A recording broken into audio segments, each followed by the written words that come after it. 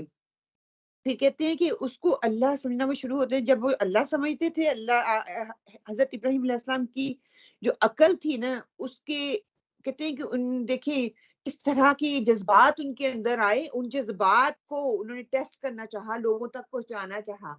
لوگوں نے پھر ان کو چیلنج کر دیا آگے کہ یہ تمہاری جو عقل ہے تمہیں یہ سمجھاتی ہے کہ تم جو ہے ہمیں کہہ رہے ہو کہ ان بتوں کو چھوڑ دو۔ پھر انہوں نے یہ نہیں کہا کہ میں صرف اپنے گھر والوں کو تک ہی بات رکھوں، انہوں نے اپنی قوم تک یہ پیغام پہنچانے کی کوشش کی، ہے نا۔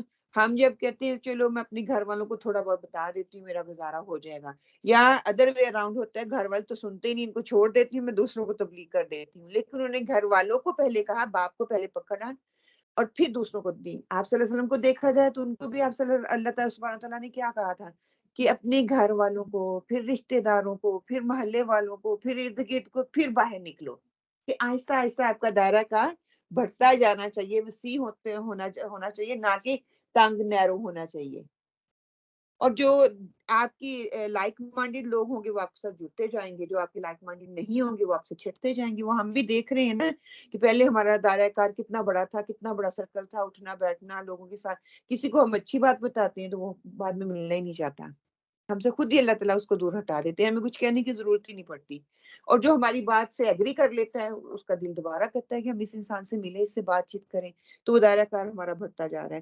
کہتے ہیں کہ انہوں نے گھر والوں اور قوم کے ساتھ جہاد کرنا ان کو پڑا، کیوں؟ وہ فطرت تسلیم پہ تھے، فطرت سلیمہ پہ تھے، اور یہ جو بات انہوں نے جس چیز کا تہیہ کیا تھا وہ اتنا آسان نہیں تھا، اس کی بنیاد پہ ان کے بہت سے الزامات اور ترش الفاظ ان کو سننے پڑے کہ ان کی قوم اور گھر والے یہ کہتے ہیں تو کل کا بچہ ہمیں سمجھانے کے لیے کھڑا ہو گیا ہے، جیسے آج ہم بھی کہتے ہیں نا تو کل پیدا ہوا ہے، میں تیری ماں ہوں، مجھے پتا ہے زیادہ، میرا ایکسپیرینس ہے، تجھے نہیں معلوم۔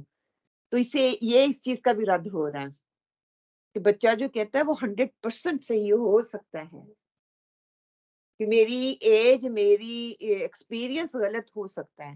اب دیکھیں کتنے بڑی بات ہے۔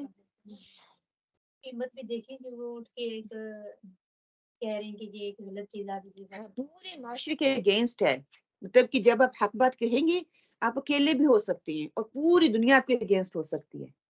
اس ازل سے چلتا آ رہا ہے، جو دین حق کے لیے کھڑا ہوتا ہے نا اس کو اس طرح کے طوفانوں کا سامنا کرنا پڑتا ہے۔ کہتے ہیں کہ انہوں نے کہا کہ بچے برادری والوں نے، گھر والوں نے جب یہ کہا کہ تو کل کا بچہ ہمیں یہ بات بتائے گا، تو انہوں نے کیا کہا کہ جس کے اندر ہدایت آ جائے وہ ٹک نہیں سکتا، وہ بیٹھ نہیں سکتا۔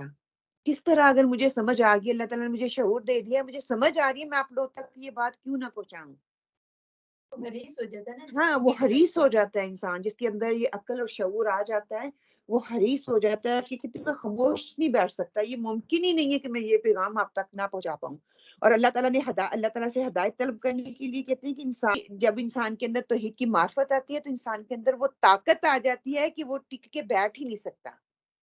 جب اللہ کی پہچان ہوتی ہے نا، واقعی وہ چیز آپ کے اندر ایک ایسی تڑپ پیدا کر دیتی ہے نا، آپ لوگوں کو دوسروں کا فکر نہیں ہوتی، آپ نے سچ کہنا ہی کہنا ہے، کسی کو اچھا لگے یا برا لگے۔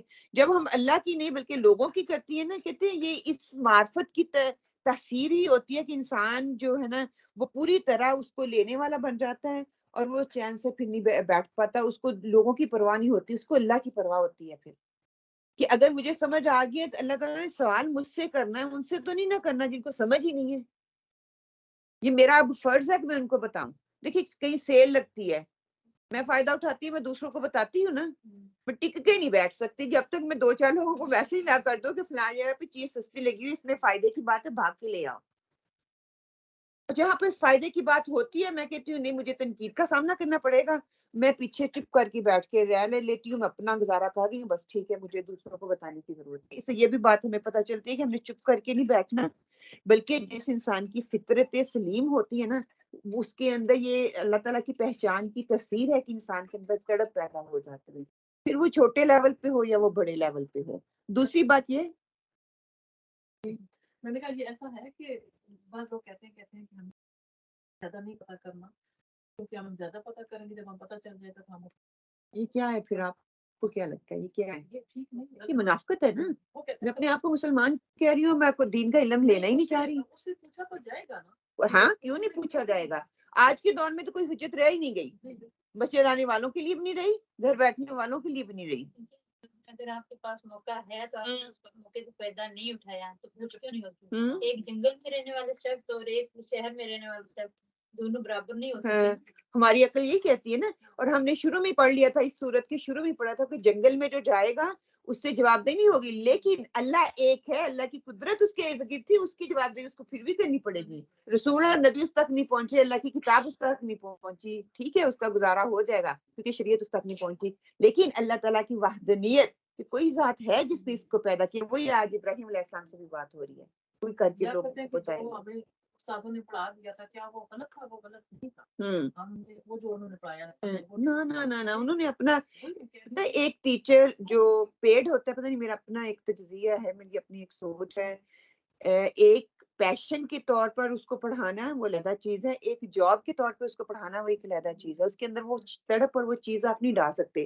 جن استاذہ سے ہم نے پڑھا ہے نا اسکولوں کالجوں میں، وہ پیڈ تھے، وہ اپنی ایک جاب کر رہے تھے اپنی ضرورت کے تحت یا جو بھی تھا، انہوں نے اس طریقے سے ایز اے سبجیکٹ وہ ہمارے تک اتار دیا. کئی ٹیچر بہت اچھے بھی ملے، انہوں نے بالکل مطلب کہ اس کے ساتھ پورا اپنا جسٹس کیا، اور کچھ ایسے بھی ملے جو صرف ہمیں سبق بتا کے چلے جاتے رہے اور مانیٹروں کے حوالے کرتے رہے، پڑھنا پڑا نہیں پڑھا آپ کی اپنی مرضی ہے نا. تو ایک ہوتا ہے جس کے اندر یہ پیشن ہوتا ہے کہ یہ بات دوسروں تک پہنچا دے، اس کو جاب کی نہیں فکر ہوتی بلکہ اس کو مقصد کی ہوتی ہے کہ یہ پیغام دوسرے تک پہنچ جائے. اب اٹھ کے کوئی کہے کہ میں اس لیے نہیں اس کو سننا چاہتا یا سمجھنا چاہتا کہ مجھے عمل کرنا پڑے گا. دیکھیں مقصد کیا ہے، عمل کے لیے بھیجا گیا ہے نا ہمیں، اور اسی کو میں ڈینائی کر رہی ہوں کہ میں نے سیکھنا ہی نہیں ہے، تو پھر کس کو دھوکہ دے رہے ہیں ہم؟ یہاں پہ دوسری بات یہ کی جا رہی ہے کہ ابراہیم علیہ السلام کی قوم کہتے ہیں یہ بہت ذہین قوم تھی، بہت پڑھی لکھی قوم تھی. ہاں 60 کا ڈیجٹ جو ہے نا ان لوگوں نے ایجاد کیا تھا، یہ کلاک وغیرہ. یہ ابراہیم علیہ السلام کی قوم سے چلا آ رہا ہے، ان لوگوں نے ایجاد کیا تھا. اور کہتے ہیں کہ اسی طرح کے گندے ماحول سے ابراہیم علیہ السلام دیکھیں کیسے ایک خوشبو کی طرح نکلے، اور اس ماحول کو کس طرح انہوں نے اس خوشبو کے ساتھ مہکا دیا.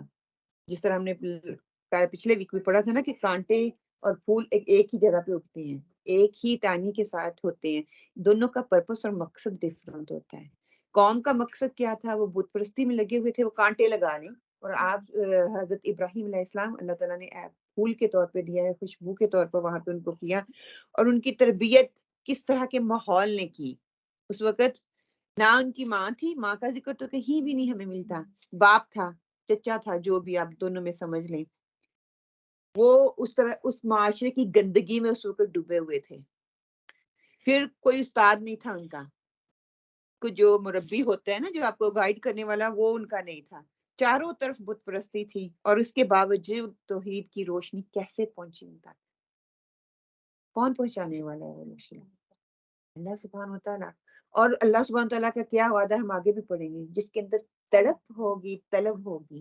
وہ تڑپ اور طلب انہوں نے دکھائی، اللہ تعالیٰ نے پھر ان کو اس تڑپ اور طلب کی بنیاد پہ ہدایت دی، اس کو آشنا کروا دیا، وہ دے دی. اور جواب میں پھر اگلی آیت جو ہم پڑھیں گے نا وہ نازل ہوئی کہ جب حضرت ابراہیم علیہ السلام اپنی قوم سے بات کرتے ہیں، ان کو بتاتے ہیں، اور اس کے ساتھ ہی ساتھ کہ ابراہیم علیہ السلام جب کہتے ہیں نا انشاءاللہ تعالی ہم ترجمہ کر لیں اکٹھے مل کے، تو پھر انشاءاللہ تعالی آگے اس پہ بات کرتے ہیں. اعوذ باللہ من الشیطان الرجیم، بسم اللہ الرحمن الرحیم. وَكَذَلِكَ، اور اسی طرح نوری ہم دکھاتے ہیں ابراہیم کو ملکوت بادشاہی السماواتی آسمانوں والارض اور زمین ولیکون اور تاکہ ہو جائے من وہ سے الموقنین یقین کرنے والے. بامحاورہ ترجمہ کہ ہم نے ایسے ہی طور پر ابراہیم علیہ السلام کو آسمانوں اور زمین کی مخلوقات دکھائیں اور تاکہ کامل یقین کرنے والوں میں سے ہو جائیں. کہ یہ اللہ تعالیٰ کی قدرت ہے کہ اللہ سبحانہ و تعالیٰ نے ابراہیم علیہ السلام کو زمین اور آسمانوں کی مخلوق دکھائی. کیا اللہ سبحانہ و تعالیٰ ہمیں بھی یہ مخلوق دکھاتے ہیں؟ زمین اور آسمان کی مخلوق ہم دیکھتے ہیں. جو تارے اور چاند سورج مخلوق ہیں نا وہ تو ہم دیکھ سکتے ہیں نا جو رشتے نہیں جڑے اور آسمان اتنا بڑا پھیلا ہوا خود ایک اتنی بڑی مخلوق ہے بغیر ستونوں کے وہ پھیلا ہوا ہے تو وہ چیز آپ کو سوچنے پہ مجبور کرتی ہے. پھر آگے سے جو سیارے اور گیلیکسیز اور اس کے آگے وہ کیا چیزیں ہیں نا کچھ چیز جو چھپی ہوئی نہیں ہے. حجت ہر چیز کھل کے واضح ہوگی. اور ہمارے ارد گرد یہ دیکھیں موسم رنگ برنگے موسم ہم دیکھتے ہیں دھوپ ہے چھاؤں ہے بارش ہے ہر چیز کھلی نشانیاں اللہ تعالیٰ کی ہیں. تو یہ نشانیاں ہم بھی دیکھتے ہیں. اللہ سبحانہ تعالیٰ فرماتے ہیں وَكَذَلِكَ نُرِي إِبْرَاهِيمَ مَلَكُوتَ السَّمَاوَاتِ وَالْأَرْضِ اور اسی طرح ہم نے ابراہیم علیہ السلام کو آسمان اور زمین کی سلطنت دکھائی. یہاں پہ جو لفظ ہے نا ملکوت یہ ملک کا کی جمع ہے مبالغے کا صیغہ ہے. بالکل اسی طرح جس طرح رحمت سے رحموت ہوتا ہے جبر سے جبروت ہوگا ملک سے ملکوت ہو گیا کہ اللہ تعالیٰ کی عظیم سلطنت. جب ہم سلطنت کی بات کرتے ہیں تو سلطنت کے اندر کیا ہوتا ہے ہر چیز ہی کہ اتنی بڑی اللہ تعالیٰ کی سلطنت ہے کہ اس کے اندر ہر چیز آ جاتی ہے. اور ابراہیم علیہ السلام کو وہ عظیم سلطنت کا نظارہ اللہ تعالیٰ نے دکھایا ہے جس کی وجہ سے ان کے اندر وہ شعور پیدا ہوا. یہاں پہ دو چیزیں ہمارے سامنے آتی ہیں کہ مشاہدے کے لیے اللہ تعالیٰ نے زمین اور آسمان اور یقین کے لیے مختلف درجے پہ دے دیے ابراہیم علیہ السلام. اور نوری جو لفظ یہاں پہ استعمال ہوتا ہے نا راہ سے ہے کہ دیکھنا پھر دو طرح کا دیکھنا ہوتا ہے. ایک دل کی آنکھ سے ہوتا ہے اور ایک ظاہری آنکھ سے ہوتا ہے. اور یہاں پہ مراد دونوں ہی ہے. ظاہری آنکھ دیکھے گی تو دل اس کی تصدیق کرے گا نا.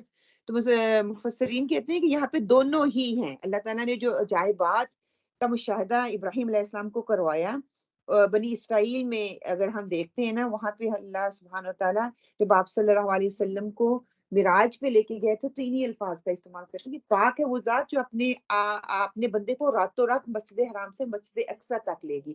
تو وہاں پر نوری یا من آیاتنا کا لفظ استعمال ہوتا ہے تاکہ ہم اپنی قدرت کی نشانیاں دکھا سکیں.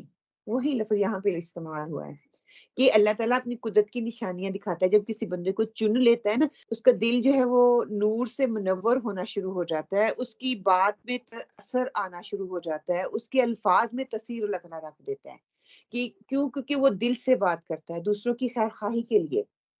یہی بات یہاں پہ ہو رہی ہے. ایک اور جگہ پر اسی طرح سورہ نجم میں اللہ تعالیٰ فرماتے لقد رأى من آیات ربه الکبریٰ انہوں نے اپنے پروردگار کی بڑی بڑی نشانیاں دیکھی. اور اسی طرح ابراہیم علیہ السلام کو اللہ تعالیٰ نے اپنی قدرت کی جب نشانیاں دکھائیں تو انہوں نے کیا کہا کہ کائنات میں سورج چاند ستارے اللہ تعالیٰ نے کیوں یہ چیزیں دکھائیں ابراہیم علیہ السلام کو. سورج چاند ستارے کی نشانیاں کیوں؟ انہی چیزوں کو پوج رہی تھی کہ وہ ان بت بنائے ہوئے تھے وہی چیزیں. ہر نبی کو وہی معجزے دیے گئے جو اس قوم کی برائی ہوتی تھی جو ایک پیک پہ جو ہوتی تھی نا کہ تاکہ اس کو توڑا جا سکے دلائل کے ذریعے.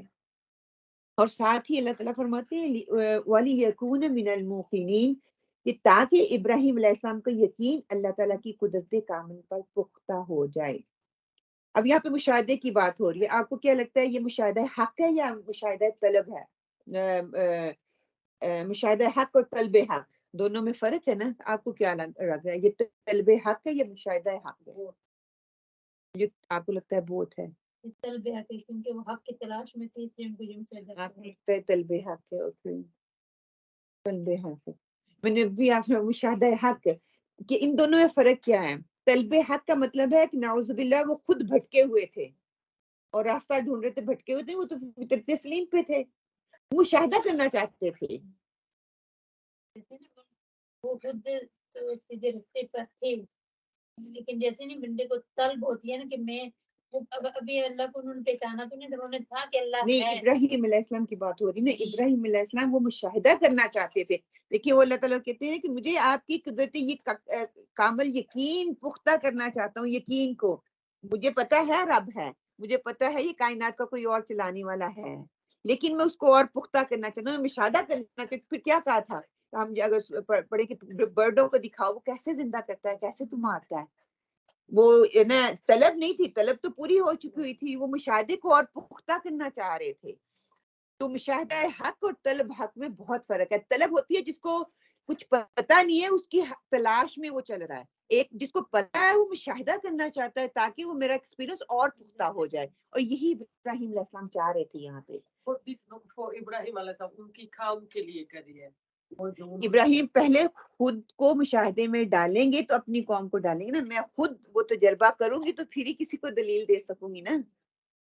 وہ کہہ رہے تھے مجھے ساتھ ہی انہوں نے کہہ دیا، مجھے یہ نہیں کہ مجھے شک ہے کہ میرا خدا ایک نہیں ہے، مجھے پتا ہے اللہ وحدہ لا شریک ایک ہے، لیکن میں دل کے یقین کے لیے یہ بات کرنا چاہ رہا ہوں، مشاہدے کے لیے میں دیکھنا چاہتا ہوں اللہ کی ذات جو ہے وہ ایک مردے کو کیسے زندہ کرتی ہے۔ پھر اللہ تعالیٰ نے جب سامنے کر دیا، مشاہدہ ان کا پورا ہو گیا، تو پھر انہوں نے کیا کہا ہے نا، وہی بات یہاں پہ ہوتی ہے۔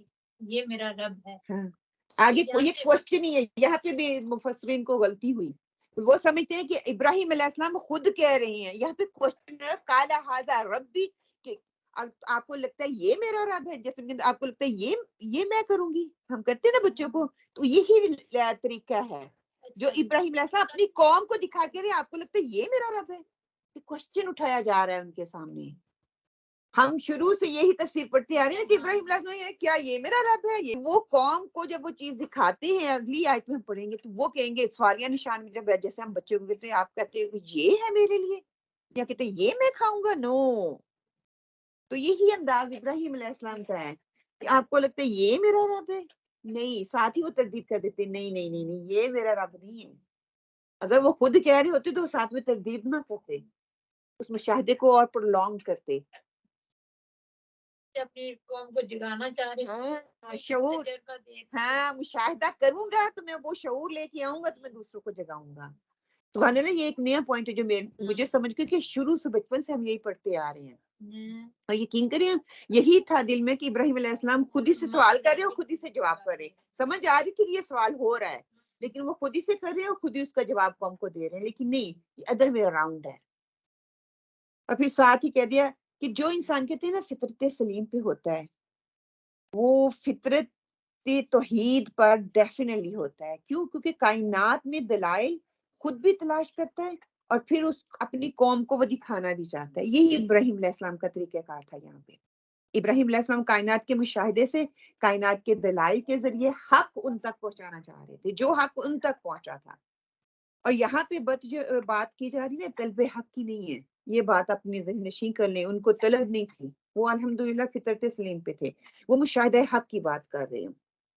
اور جو انسان فطرت سلیم پہ ہوتا ہے اس کو جو عہد الست ہے نا، وہ اپنا وعدہ پورا یاد ہوتا ہے، جو فطرت سلیم پہ ہوتا ہے۔ ہم بھول چکے ہوئے ہیں نا، ہمیں نہیں پتا ہم نے عہد لیا ہوا ہے، کسی کو بھی نہیں ہمیں یاد کہ ہم نے عہد لیا ہوا ہے۔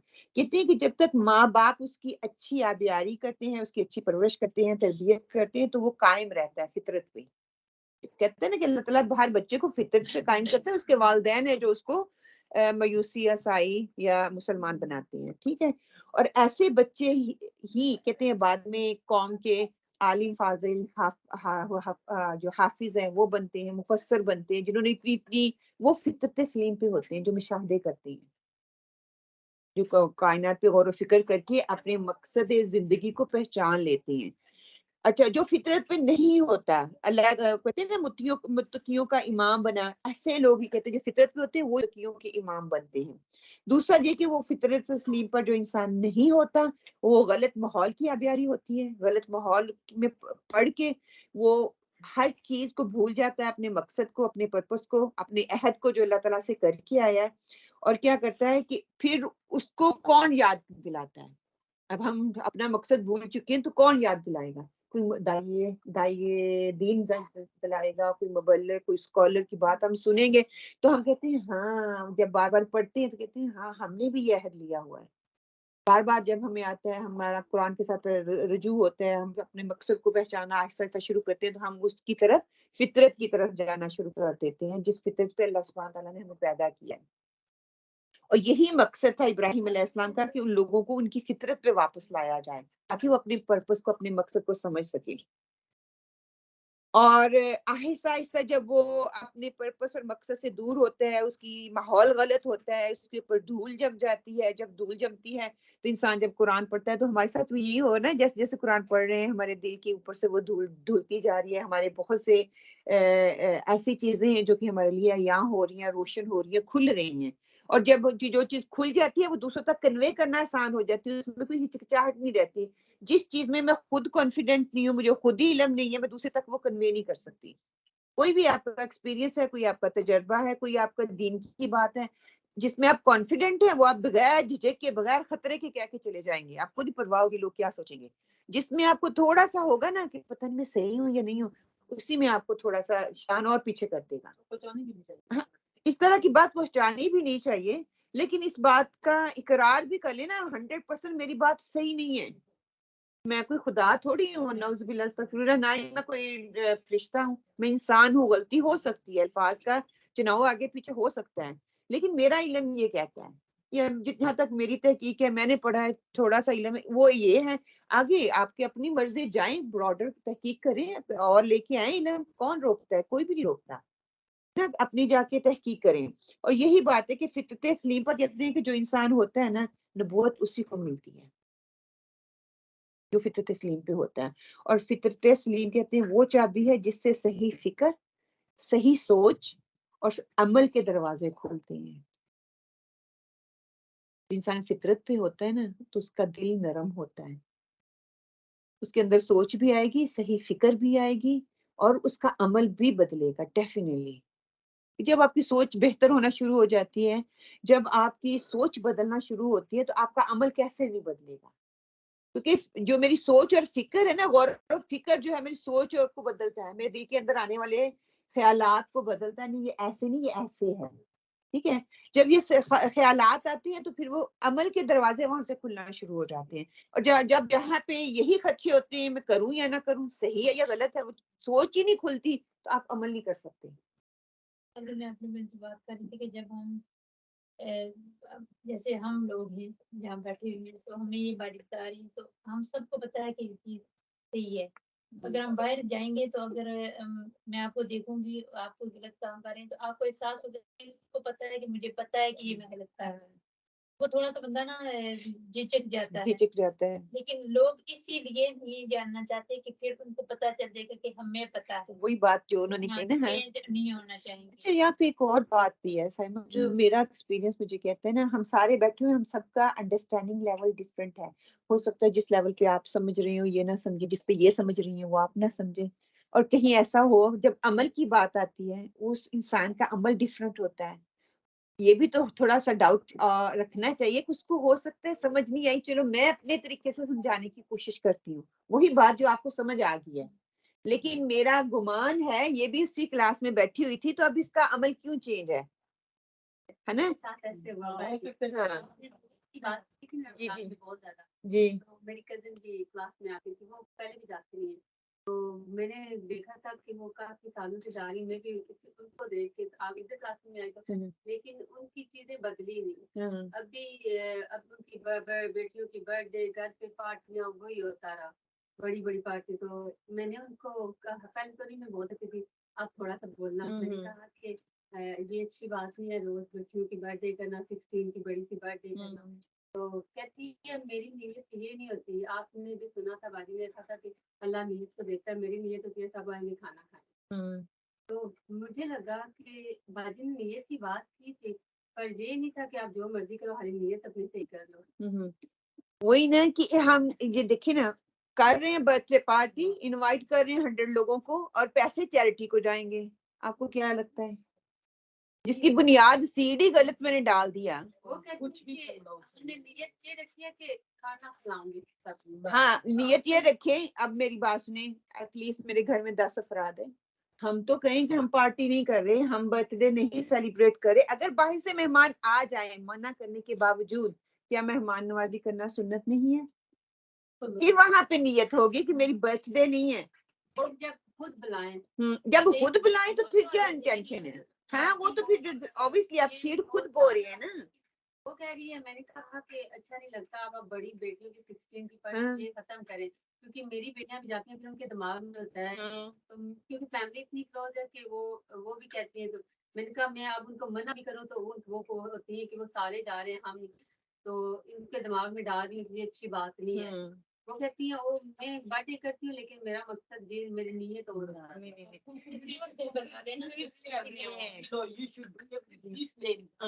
اگر میں کسی کو نہیں بلا رہی میرے گھر پھر بھی آ رہی ہوں، میں اپنا سینیریو بتاتی ہوں، میں اعلان کہتی ہوں، بھائی بہن میری بھابھی میری ان لو سب کو پتا ہے میں برتھ ڈے کا حصہ نہیں ہوں، ٹھیک ہے وہ ٹھیک ہے. میرے منع کرنے کے باوجود اب سسٹر ان لو کارڈ لا رہی ہے تو میں منع تو نہیں اب کر سکتی. میں نے ان کو جو کہنا تھا بظاہر عملاً بھی کر کے دکھا دیا، پھر بھی کوئی نہیں رک رہا.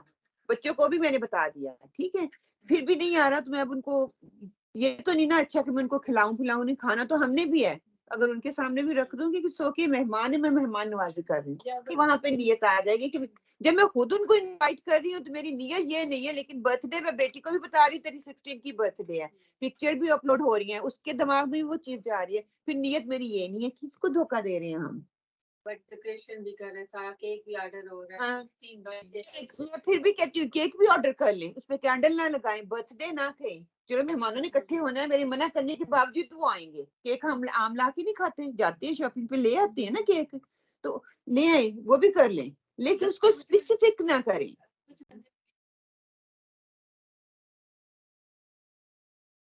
حق ہوتا ہے.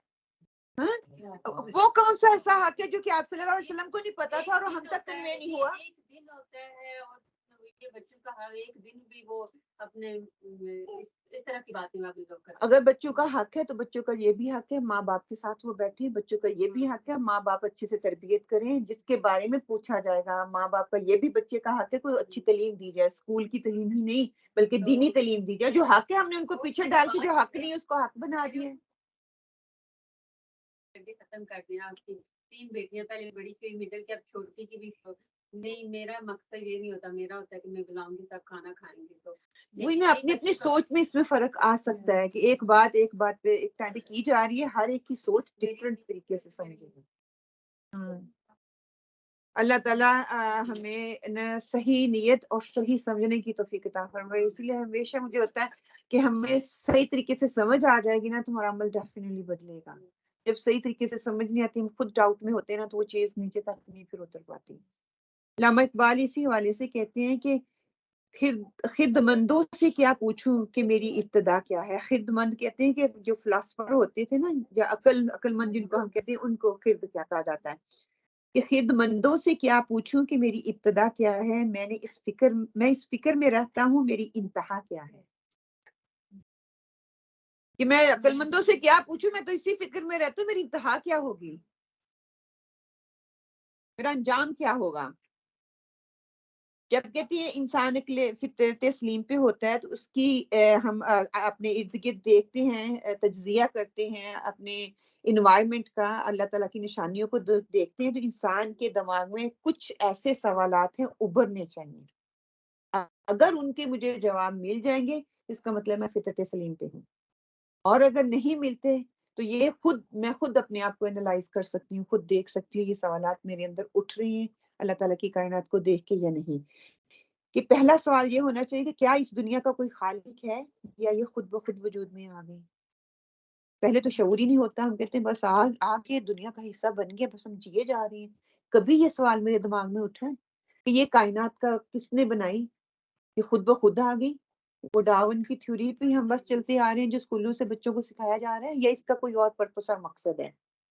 دوسرا سوال یہ کہ اگر خالق ہے تو کیا وہ وحدہ لا شریک اکیلا ہی ہے، یا اس کے کوئی کرندے ہیں، یا اس کے کوئی ہیلپر بھی ہیں، یا اس اکیلے نہیں سارا کچھ کر دیا. پھر یہ کہ کیا یہ دنیا کبھی ختم ہوگی یا ہمیشہ باقی رہے گی. یہ کبھی اٹھا کرتا تھا نا دنیا ہمیشہ انسان کو دوبارہ زندگی ملے گی. سبحان اللہ، میں ہمیشہ یہ سوچا کرتی تھی جب سے یہ میں نے سنا 2 زندگیاں انسان کو ملیں گی تو مجھے ہوتا تھا ہماری زندگی پتہ نہیں کتنی لمبی ہوگی، پھر ہم جئیں گے، پھر اسی طرح اللہ تعالیٰ ہمیں اسی دنیا میں لے کے آئیں گے. حتیٰ کہ یہ دوبارہ زندگی نہیں ہے، برزخ کے بعد جو دوبارہ ہمیں اٹھایا جائے گا، اللہ کے سامنے پیش کیا جائے گا، اس 2 زندگیوں کی بات ہو رہی تھی. چوتھا سوال کیا ہے کہ اگر خالق اور مالک ہے تو اس کی صفات اور خصوصیات کیا ہیں؟ کیا وہ بالکل انسانوں کی طرح ہیں یا انسانوں سے ڈفرینٹ ہیں، مختلف ہیں؟ اللہ تعالیٰ کے 99 نیم، اس پہ ہمیں عبور حاصل ہونا چاہیے، ہمیں پتہ ہونا چاہیے کہ اللہ تعالیٰ کی کیا خصوصیات ہیں، کیا صفات ہیں۔ پانچواں سوال یہ ہمارے دماغ میں آنا چاہیے کہ کس مقصد کے لیے اتنی بڑی دنیا اللہ تعالیٰ نے بنا دی، کہ اتنا بڑا عالم اس نے کس لیے کھڑا کیا؟ کیا یہ انسان کے لیے کیا کہ انسان اس کا استعمال کرے اور بھول جائے، اسی میں کھو کے رہ جائے، یا اس کا پرپس کوئی اور ہے؟ یا جس طرح ہم اللہ تعالیٰ کی مخلوق ہیں، کیا یہ کریشن بھی اللہ تعالیٰ کی مخلوق ہے؟ چھٹا سوال دماغ میں یہ اٹھتا ہے کہ اس دنیا میں حق اور باطل کا کوئی معیار ہے کہ نہیں، اور اگر ہے کیا یہ صرف اندھیری نگری ہے، بس ہر کوئی اپنا اپنا کام کر رہا ہے، کر کے چلا جائے گا، اللہ اللہ خیر سلام۔ ہم لوگوں کو سنتے ہیں نا، کل کس نے دیکھی؟ آج ہم یہ بات کریں کہ کل کس نے دیکھی ہے، کہ اس چیز کو دیکھیں کہ کیا حق اور باطل کا معیار اللہ تعالیٰ نے رکھا ہے ہمارے سامنے، آتے ہیں حق اور باطل کا معیار، اللہ تعالیٰ کی قدرت کو دیکھیں۔ اللہ تعالیٰ نے ہر چیز جو ہے معیار پہ رکھی ہوئی ہے، کوئی چیز ایک ٹائم سے پہلے نہیں، آگے ہی ہم دیکھیں گے، آ جائے گا کہ ایک وقت سے پہلے وہ نہیں آتی۔ آن لائن پلیز آپ اپنا مائک میوٹ کر لیں، اگر کچھ کہنا چاہتی تو بائی آل مین آپ کہہ سکتی ہیں۔ پھر ساتواں کوشچن انسان کے دماغ میں یہ آنا چاہیے، آسمان اور زمین میں اگر ایک ہی قادر اور ایک ہی قیوم ہے، اس کی حکمت اسی کی تدبیریں ہیں، تو پھر کائنات جو بول بول کر بتا رہی ہے کہ اللہ ایک ہے، کیا یہ واقعی ہے؟ اس کی قدرت کی نشانیاں واقعی یہی ہیں کہ وہی خالق ہے، وہی مالک ہے، وہی اسی کی حکمت، اسی کے قدرت ہر چیز پہ حاوی ہے؟ کیا ایسے سوالات میرے دماغ میں اٹھتے ہیں؟ اور آخری یہ کہ اس نوعیت کے کئی سوالات اور بھی اٹھ سکتے ہیں، ضروری نہیں کہ اتنے ہی ہیں، یا تو پھر ہم قدرت کے قریب جائیں گے یا پھر قدرت سے دور جائیں گے۔ اللہ کون ہے؟ اللہ کو کس نے پیدا کیا؟ اگر اللہ نے ہمیں پیدا کیا تو اللہ کو کس نے پیدا کیا؟ نعوذ باللہ، وہ جو شیطان ہمیں دین سے دور یا یعنی کہ شرک کے لیول پہ لے کے جانے والے کوسچن ہیں، وہ بھی دماغ میں آ سکتے ہیں، یہ نہیں کہ نہیں۔ اگر تو ان سارے سوالوں کے جواب مجھے مل رہے ہیں تو کہ ہم سیدھے راستے پہ ہیں، اور اگر نہیں مل رہے تو پھر ہمیں سوچنے کی ضرورت ہے کہ ہمیں کس چیز کو سمجھنے کی ضرورت ہے، اور اللہ تعالیٰ نے ہمیں کس مقصد کے لیے اس دنیا میں بھیجا ہے۔ کہ صرف یہی تو نہیں ہے نا کہ بس ہم آئے، جی کھایا پیا انسانوں کی جانوروں کی طرح اور کھا پی کے نکل گئے۔ اور یہی بات یہاں پہ کی جا رہی ہے کہ ابراہیم علیہ السلام جب مشاہدہ انہوں نے کیا ہے، اور مشاہدہ کہتے ہیں کہ اچھا ہو تو انسان کو اللہ تعالیٰ کی معرفت ملتی ہے، اور اگر مشاہدہ اچھا نہ ہو تو اللہ تعالیٰ کی قرب سے وہ دور ہو جاتا ہے، اور یقین کو مزید پختہ کرتا ہے آپ کا اچھا مشاہدہ، اچھا غور و فکر اللہ کے اور قریب کرتا ہے۔ ایک پتے کو ہی لے لیں، اس پہ غور و فکر کریں تو آپ کو اللہ تعالیٰ کی قدرت پہ بے اختیار آپ کہہ اٹھیں گے سبحان اللہ۔ اس کے اندر جو اللہ تعالیٰ نے دیکھے انسان بنایا، انسان کی جسم ہے، ہڈیاں ہیں، اس کے اندر چھوٹی چھوٹی وینے، یہی سلسلہ سارے کا سارا پتے کے اندر ہے، لیکن ہم نے کبھی غور ہی نہیں کیا، جا کے پکڑ کے دیکھے پتا، اور جب سوکھ جاتا ہے نا تو وہ چیز ساری نمایاں ہو رہی ہے۔ بالکل میں کہتی ہوں جب انسان سوکھ جائے تو وہ ہڈیاں ہوتی ہیں تو وینے اور ساری چیز ہمیں نظر آ رہی ہوتی ہے کہ انسان کے اندر کچھ بھی نہیں ہے، ماس ختم ہو گیا، وہی چیز ان کے اندر ہے، پتوں کے اندر ہے۔ جب ہم غور و فکر کرتے ہیں تو وہ واقعی پھر وہ مشاہدہ حق جب ہمارے اندر آ جاتا ہے نا تو اس کو ہم اچھی شعوری طور پہ اس تک پہنچانے کے قابل ہو جاتے ہیں، وہ آ جاتی ہے۔ تو حضرت ابراہیم علیہ السلام نے جب اللہ تعالیٰ سے کہا تھا کہ اللہ تعالیٰ میں مشاہدہ کرنا چاہتا ہوں، میری خواہش ہے کہ میں مشاہدہ کروں، تو کیا وہ اللہ تعالیٰ سے عرض کرتے ہیں ربی آرینی کیف تحیی الموتى، اے پروردگار مجھے دکھا تو مردوں کو کیسے زندہ کرتا ہے۔ تو اللہ تعالیٰ نے فرمایا اس بات پر ایمان نہیں رکھتا کہ میں تیرا رب ہوں؟ فرمایا کیوں نہیں، میں اس بات پر مجھے یقین ہے کہ تو میرا رب ہے، ولیکن لیطمئن قلبی، لیکن اپنے قلب کی اطمینان کے لیے میں یہ کرنا چاہتا ہوں کہ جب مشاہدہ کر لوں گا دل کو تسلی مل جائے گی، ہاں یہ ایسے ہو گیا، ایسے ہوتا ہے کہ جس دشا پہ یا جس راستے میں چل رہا ہوں بالکل صحیح ہے، میں مطمئن ہو جاؤں۔ جب وہ مطمئن ہو جاؤں گا پھر کیا کہتے ہیں کہ پھر یہ کہ اللہ تعالیٰ نے پھر ان کو مشاہدہ کروایا، زمین اور آسمان کی سلطنت کی نشانیاں دکھائی، اور الفاظ جو ہے ان کی ہم دیکھ لیں روٹ ورڈز، نوری، را حمزہ یا را الف یا، کہ کسی مرئی چیز کا ادراک کرنا، عقل اور بصیرت سے کسی چیز کا ادراک کر لینا، گمان کر لینا، کسی چیز پر ایسے نظر ڈالنا کہ عبرت حاصل ہو، یا خواب کے لیے بھی لفظ آتا ہے۔ ملاکوت میم لام کاف سے ہے، بادشاہی، اونٹ یا بکری جو آگے چلے اس کے لیے آتا ہے، موت کا فرشتہ اس کے لیے لفظ استعمال ہوتا ہے، انصاف کے دن کا حاکم اور قیامت کے دن کا بادشاہ اس کے لیے آتا ہے، سیاست کا مالک اور غلاموں کا مالک ان کے لیے آتا ہے۔ الموقنین یا قاف نون سے ہے کہ کسی امر کو پوری طرح سمجھ لینے کے ساتھ اس کو پایہ تکمیل تک پہنچا دینا اور یقین کر لینا، اس کے لیے یہ لفظ استعمال ہوتا ہے۔ تفسیری نکات میں ہم نے سیکھا کیا ہے کہ حضرت ابراہیم علیہ السلام کا شرک سے براعت یعنی کہ اظہار کر دینا، اس سے بری و ذمہ کہ میں جو ہے یہ شرک نہیں کروں گا، اپنی قوم سے کھلم کھلا کہہ دینا۔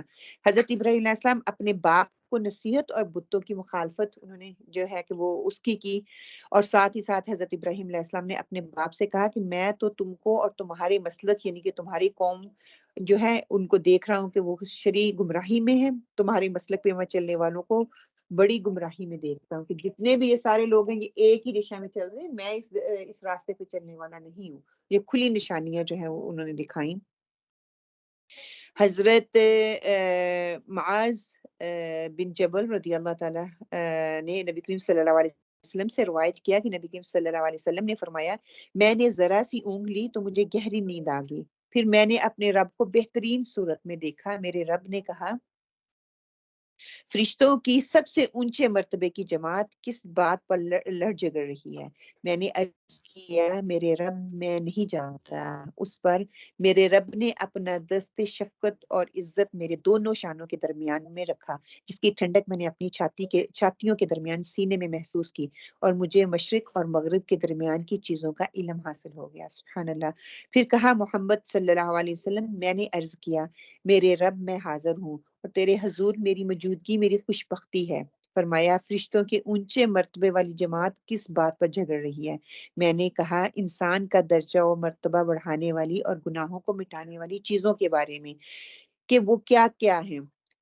تکرار کر رہی ہیں، جماعتوں کی طرف جانے کے لیے اٹھنے والے قدموں کے بارے میں، اور طبیعت کے نہ چاہتے ہوئے بھی مکمل وضو کرنے کے بارے میں، اور ایک نماز پڑھ کر دوسری نماز کا انتظار کرنے کے بارے میں۔ جو شخص ان کی پابندی کرے گا وہ بھلائی کے ساتھ زندگی گزارے گا اور خیر اور بھلائی ہی کے ساتھ مرے گا، اور اپنے گناہوں سے اس دن کی طرح پاک اور صاف ہو جائے گا جس دن ان کی ماں نے جنا تھا، اور وہ گناہوں سے پاک صاف ہو جائے گا۔ سبحان اللہ۔ کہ ایک طرف جو ہے اللہ سبحانہ و تعالیٰ نے ایک جماعت لڑ رہی ہے لڑائی کے لیے، جھگڑے کے لیے، برے کاموں کے لیے، تو اللہ تعالیٰ نے آپ صلی اللہ علیہ وسلم کا جو ہے دست شفقت ان کے شانوں میں رکھا، تو وہ ٹھنڈک آپ نے محسوس کی، اور دوسری طرف ایک وہ جماعت ہے جو کہ لڑ رہی ہے کہ میرے قدم جو ہے نیکیوں کی طرف اٹھیں، اور وضو اچھے سے کرنا چاہیے یا نہیں کرنا چاہیے، مطلب کہ دین کے امور پہ وہ بات کر رہے ہیں اور اس کے بارے میں اپنی اصلاح کرنا چاہتے ہیں۔ تو آپ صلی اللہ علیہ وسلم نے فرمایا کہ مجھے یہ کہا گیا کہ یہی لوگ خیر پہ ہیں، اور یہ ان کے گناہوں کو اللہ تعالیٰ معاف فرما دے گا، کہ بالکل ایسے جیسے اس کی ماں نے ان کو جنا ہو، وہ بالکل پاک صاف ہو جائیں گے۔ ہم نے سیکھا کیا ہے کہ بیجا خواہشات سے بچنا ہے، یہ انسان کو گمراہیوں میں مبتلا کر دیتی ہے، کہ فطرت سلیم پہ ہوں گے تو خواہشات سے انسان بچا رہے گا، اور اگر ہم نفس کی خواہش کے پیچھے چلیں گے تو ہم بیجا خواہشات کے پیچھے جائیں گے۔ اللہ کے بتائے ہوئے سیدھے راستے کے سوا سب گمراہی کے راستے ہیں، اور اللہ کا راستہ ہمیں کون بتائے گا؟ ہمیں شریعت بتائے گی، قرآن بتائے گا، دین کی صحیح تعلیم اور اس سے جڑ کر رہنے میں ہی ہماری نجات ہے۔ اور اگر ہم دین سے نہیں جڑیں گے تو اوبیسلی ہم پھر شیطان کے راستے پہ چل رہے ہیں، شیطان ہمیں اپنی طرف لے کے جائے گا۔ آیت نمبر 76 جو ہے، اللہ سبحانہ و تعالیٰ حی قیوم ہے، کہ اکیلا وحدہ لا شریک وہی ہے۔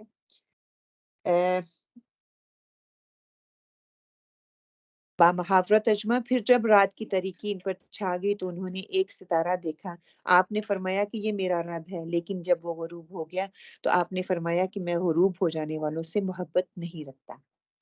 فلما جن علیہ اللیل، رأى كوكبا، جب رات تاریک ہوگی تو ابراہیم علیہ السلام نے ستارے پر نگاہ کی جو کہ چمک رہا تھا.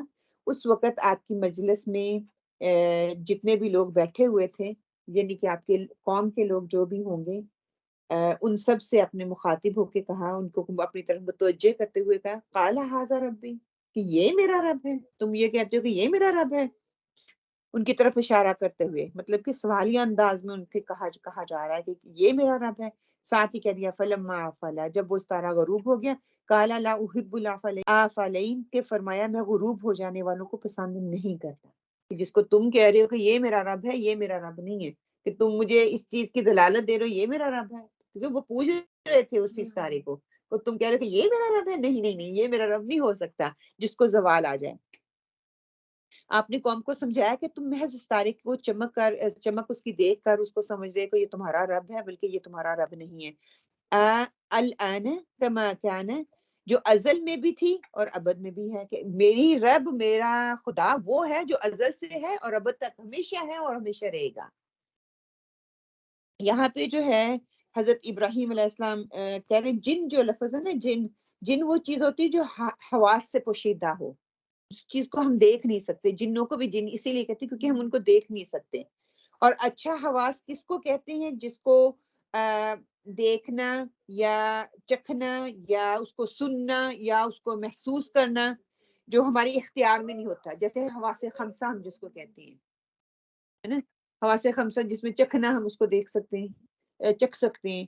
سننا ہم اس کو سن سکتے ہیں، لیکن کیا ہم سننے کو دیکھ سکتے ہیں؟ نہیں، ہم سن سکتے ہیں. چکھنے کو چکھ تو سکتے ہیں. اگر اشنو وامین میں کیا کہہ رہی ہوں، چکھنے کی وہ حص کو اپنے کر لے سکتے ہیں؟ نہیں. مطلب حواس خمسہ تو ہیں، مطلب ذائقہ ہے، ذائقہ فیل تو ہو رہا ہے، لیکن ذائقہ کیا ہے؟ ٹیسٹ ہے نا. مطلب دیکھ نہیں سکتے، ہاں، اس کو دیکھ نہیں سکتے، اس کو محسوس کر سکتے ہیں لیکن ٹچ نہیں کر سکتے. ایگزیکٹلی. نظر ہے، دیکھ سکتے ہیں لیکن اس کو پکڑ تو نہیں سکتے. ہاں، مطلب کہ وہی سبحان اللہ میں کہتی ہوں کہ کیسی خوبصورت چیز ہے.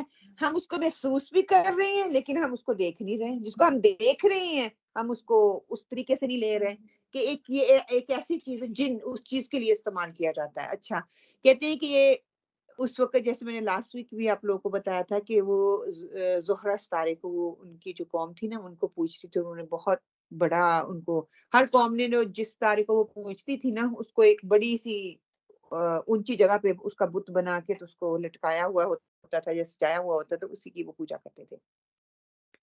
اب یہاں پہ ابراہیم علیہ السلام جو دلیل دے رہے ہیں اپنی قوم کو کوسچن، سوالیہ انداز میں، کیا اس کی دلیل ہمارے پاس ہے کہ وہ ابراہیم علیہ السلام جو ہیں اپنی قوم کو یہ ایک دلیل دے کے کہہ رہے ہیں کہ یہ ستارہ جو ہے، یہ جو بھی دلیل ان کو دے رہے ہیں، ستارہ آگے ہم چاند بھی پڑھیں گے، سورج بھی آئے گا، کہ یہ تمہارا خدا ہے، اس کی دلیل ہمارے پاس ہے.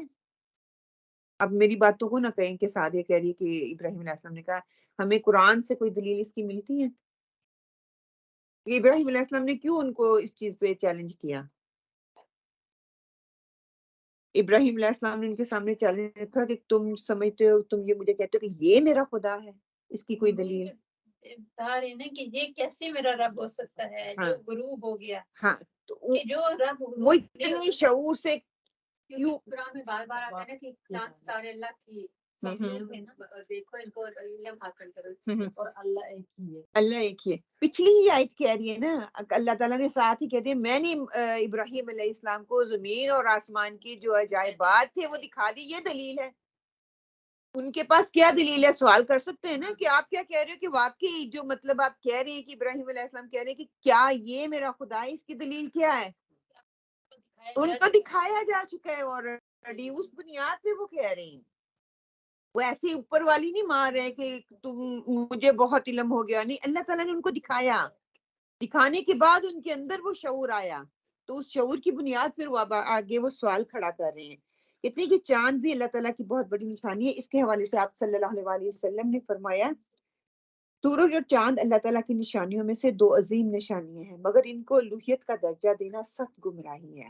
اتفاق کی بات یہ ہے کہ جس روز سورج گرہن لگا تھا، آپ کو معلوم ہوگا جن لوگوں نے سیرت پڑھی ہوئی ہے کہ آپ صلی اللہ علیہ وسلم کے بیٹے ابراہیم وہ جس دن چاند گرہن لگا تھا نا اسی دن وہ فوت ہو گئے تھے، اور اس وقت ان کی قوم نے یہ سمجھ لیا کہ جس دن چاند گرہن لگے گا اس دن کوئی بڑی شخصیت فوت ہوگی یا پیدا ہوگی۔ تو آپ صلی اللہ علیہ وسلم نے پھر ان کی وہاں پہ توصیح کی تھی، ان کو بتایا تھا کہ نہیں، یہ جو زمین اور آسمان کے اندر یا چاند اور ستاروں کے اندر سورج گرہن کا لگنا، چاند گرہن کا لگنا، یہ کسی بڑے آدمی کے فوت ہونے یا پیدا ہونے پہ نہیں ہے، بلکہ یہ اللہ تعالیٰ کی مخلوق میں تغیر و تبدل جو آتا ہے، تبدیلیاں جو آتی ہیں، اس کی وجہ سے ہوتا ہے۔ سائنسدانوں کی تحقیق جو ہے وہ کہتی ہے کہ جب زمین، سورج اور چاند کے درمیان ایک سیدھ آ جاتی نا، تینوں ایک لیول پہ آ جاتے ہیں، ورنہ ایک دوسرے کے مدار میں یہ گھوم رہے ہیں، کبھی ایک دوسرے کا سامنا نہیں ہوتا۔ جب ایک دوسرے کا سامنا ہوتا ہے، ایک دوسرے کی سیدھ پہ آ جاتے ہیں، تو پھر کیا ہوتا ہے کہ چاند کا اتنا حصہ تاریک ہو جاتا ہے اور اس سے چاند گرہن کہتے ہیں۔ اور اسی طرح جب چاند، سورج اور زمین کے عین درمیان میں آ جاتا ہے تو سورج کی روشنی وہ جو ہے زمین تک نہیں پہنچ پاتی، تو اس کو سورج گرہن کر دیا جاتا ہے۔ کہ یہ اللہ تعالیٰ کے جو مخلوق ہے اس کے اندر جب تغیر یا تبدیلیاں پیدا ہوتی ہیں، اس کی وجہ سے آتا ہے، کوئی خاص شخصیت کے پیدا ہونے یا فوت ہونے کی بنیاد پہ نہیں آتا۔ ہاں، یہ ضرور ہے کہ آپ صلی اللہ علیہ وسلم نے جب یہ تغیر و تبدیلی آئی، اس وقت چاند گرہن لگا، تو آپ صلی اللہ علیہ وسلم نے اس وقت نماز کسوف، نماز کسوف اس کو بولتے ہیں، وہ پڑھی۔ آپ صلی اللہ علیہ وسلم نے اس میں کافی لمبی آپ نے تلاوت کی، اس میں دعائیں مانگی، اپنے آپ کو ذکر و اذکار میں مشغول رکھا۔ آپ صلی اللہ علیہ وسلم نے لمبے سجدے کیے۔ اس وقت لوگوں کے اندر جو غلط عقائد پائے جاتے تھے، اس کو آپ صلی اللہ علیہ وسلم نے اس کا رد کیا۔ وہ عقائد آج ہمارے اندر بھی پائے جاتے ہیں کہ آج سورج گرہن لگ گیا تو چھری نہیں پکڑو، اگر پریگننٹ ہو تو بچہ جو ہے وہ کٹ جائے گا، نعوذ باللہ استغفر اللہ، اور سو مچ مینی مور آپ دیکھیں۔ ہاں، دیکھنا نہیں ہے، یہ نہیں کرنا، اندھے ہو جاؤ گے، روشنی چلے جائے گی، یا پھر آج کل ہمارا استغفر اللہ، آپ صلی اللہ علیہ وسلم اس وقت کہتے ہیں کہ اگر عورتیں پریگننٹ ہوئی ہوں گی نا، obviously definitely ہوئی ہوں گی۔ آپ صلی اللہ علیہ وسلم ہمیں کیا بتا رہے ہیں کہ زیادہ سے زیادہ استغفار کرو، ٹھیک ہے، غلام آزاد کرو، صدقہ خیرات کرو، اپنی فکر کرو، نہ کہ نعوذ باللہ استغفر اللہ کیمرے لے کے اس کی آنکھ کے ذریعے سے آپ اسٹیٹس پہ ڈال رہے ہو، لوگوں کو بتا رہے ہو، یہ کر رہے ہو، یہ کام نہ کرو، یہ نہ کرو، تہمات میں مت پڑو، بلکہ کیا ہے، اپنا اور اللہ کے درمیان جو تعلق ہے اس کو مضبوط کرو۔ یہ بنیاد ہونی چاہیے کہ ویری ریئر ہوتا ہے، ہر روز وہ ایک دوسرے کے لیول پہ نہیں آتے، اس کا کوئی مقصد ہوگا ڈیفینیٹلی۔ کیا مقصد ہے؟ اللہ کی قربت کا ذریعہ، اللہ جو چاہے جب چاہے جس وقت چاہے وہ کر سکتا ہے، اس کے لیے کوئی چیز جو ہے وہ مشکل نہیں ہے۔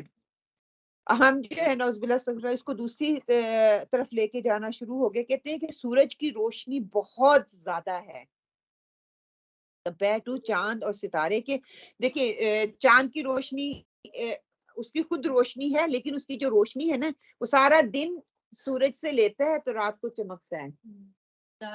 ہاں، کہ یہ اللہ تعالیٰ کا نظام ہے، جیسے ستارے ہیں دن کو ہمیں نظر نہیں آتے، سورج کی روشنی کی وجہ سے، ہاں ہے تو وہ ہیں وہیں پہ ہیں، لیکن ہمیں نظر نہیں آتے، رات کو وہ اتنی زیادہ نمایاں ہو کے نظر آتے ہیں۔ یہ اللہ تعالیٰ کی قدرت ہے، اور کہتے ہیں کہ یہ اللہ تعالیٰ کی رحمت ہے۔ اگر چاند اور سورج اور ستارے جو ہیں، ان کی اگر فائدے ہم دیکھیں تو ہم سورہ البقرہ میں پڑھ کے آ چکے ہیں کہ سورج کی روشنی جو ہے اجناس اور پھلوں کے اندر جو مٹھاس پیدا ہوتی ہے اس کا باعث بنتا ہے۔ عام اچھے ہوتے ہیں، ہر چیز کی اس میں خاصیت رکھتی، بارش ہے تو اس کے اپنے فائدے ہیں، جب تک وہ پھلوں کے اوپر پڑتی نہیں ہے پھل اس وقت تک پکتا نہیں ہے، اگر وہ پک جاتا ہے اس کے اندر وہ تاثیر نہیں ہوتی، وہ فائدے نہیں ہوتے۔ کہ ہر چیز کہتے ہیں نا، بار بار بے مقصد کوئی چیز اللہ تعالیٰ نے پیدا نہیں کی، سبحان اللہ۔ تو وہ چیز ہمیں نظر آتی ہے کہ یہاں پہ غلط فہمیوں کا شکار ہونے کی بجائے اللہ تعالیٰ نے ابراہیم علیہ السلام کو وہ شعور دیا، وہ حق بات ان تک پہنچائی، وہی حق بات ان لوگوں تک انہوں نے ایکسپیریمنٹ، فزیکل ایکسپیریمنٹ کے تھرو ان کو بتایا، صرف باتی کلامی باتیں نہیں کرتی۔ ہاں، جب سارا نکلا تو پھر وہ قوم کو بلایا، قوم آئی، قوم کو کہا کہ تم سمجھتے ہو کہ یہ میرا خدا ہے، یہ نہیں ہو سکتا، اب واچ کرو، دیکھو۔ کرنے کے باوجود خیر انہوں نے نہیں مانا۔ اب آگے جو ہے انشاءاللہ تعالی ہم دیکھتے ہیں کہ اگلی جو بات کرتے ہیں، جن روٹ ورڈ دیکھ لیں، جیم نون، نون سے کسی چیز کو چھپانا، باغ جس کی زمین درختوں کی وجہ سے نظر نہ آئے.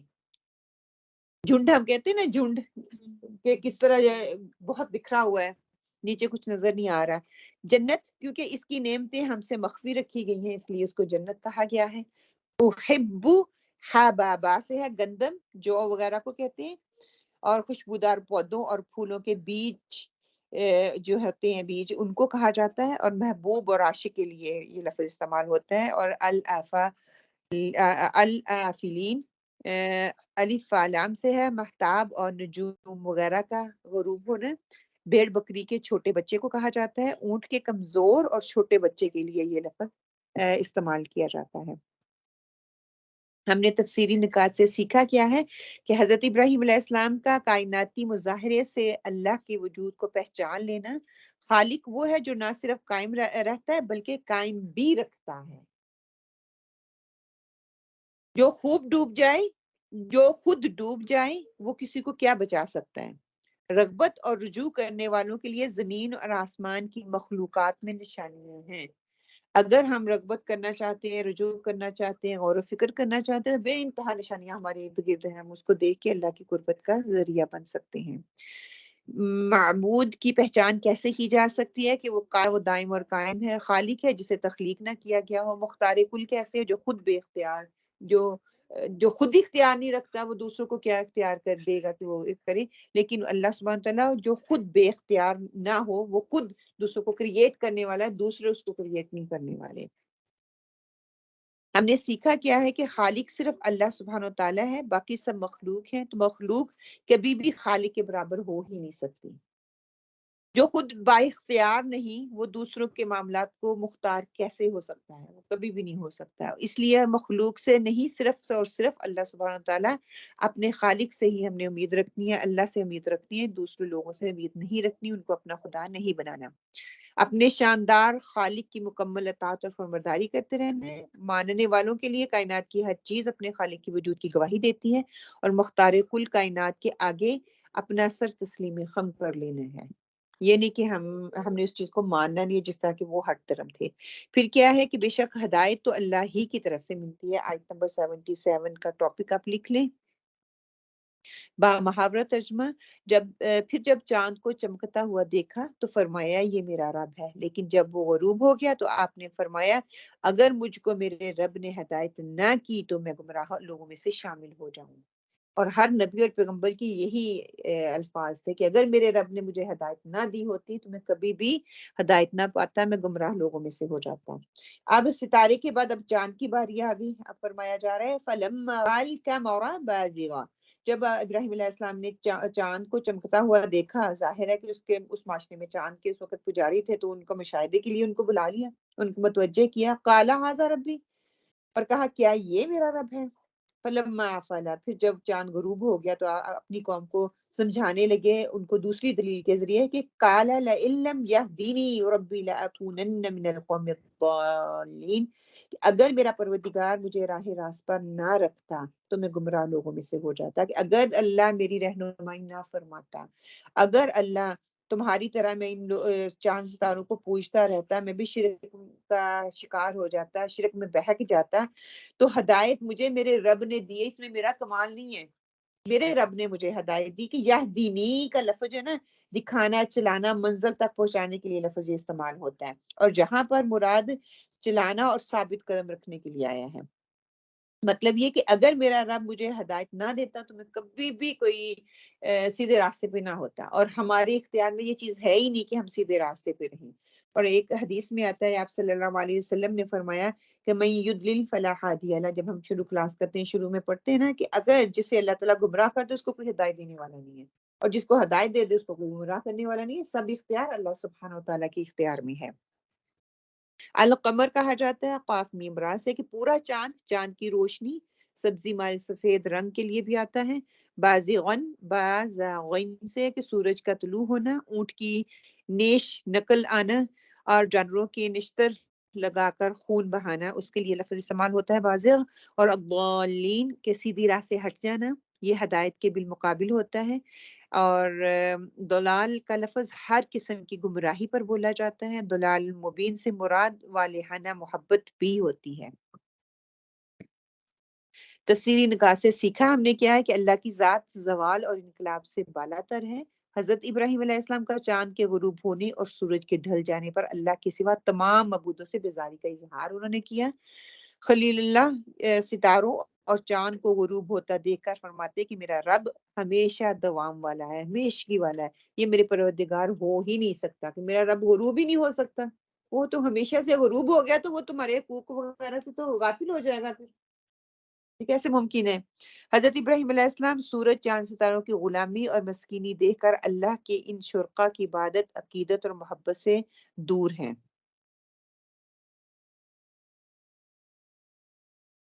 حدیث لے لیں کہ حضرت جابر بن عبداللہ رضی اللہ تعالیٰ فرماتے ہیں کہ نبی کریم صلی اللہ علیہ وسلم جب نماز شروع کرتے تو اللہ اکبر کہتے، پھر یہ دعا پڑھتے، ان الصلاۃ نسکی و محیای و مماتی للہ رب العالمین لا شریک لہ وبذالک امرت وانا من المسلمین اللہم اہدنی لاحسن الاعمال واحسن الاخلاق لا یہدی لاحسنها الا انت وقنی سیء الاعمال وسیء الاخلاق ویقی سیء الا انت، کہ بلا شبہ میری نماز، میری قربانی، میرا جینا، میرا مرنا اللہ سبحانہ وتعالیٰ ہی کے لیے ہے جو تمام جہانوں کا مالک ہے، اس کا کوئی شریک نہیں، اور مجھے اسی کا حکم دیا گیا ہے اور میں فرمانبرداروں میں سے ہوں۔ اے اللہ مجھے احسن اعمال، احسن اخلاق کی توفیق دے، تیرے سوا کوئی اس کی توفیق نہیں دے سکتا، اور مجھے برے اعمال اور کبھی اخلاق سے بچا، تیرے سوا کوئی ان برائیوں سے بچا نہیں سکتا۔ تو آپ ثنا پڑھ سکتے ہیں۔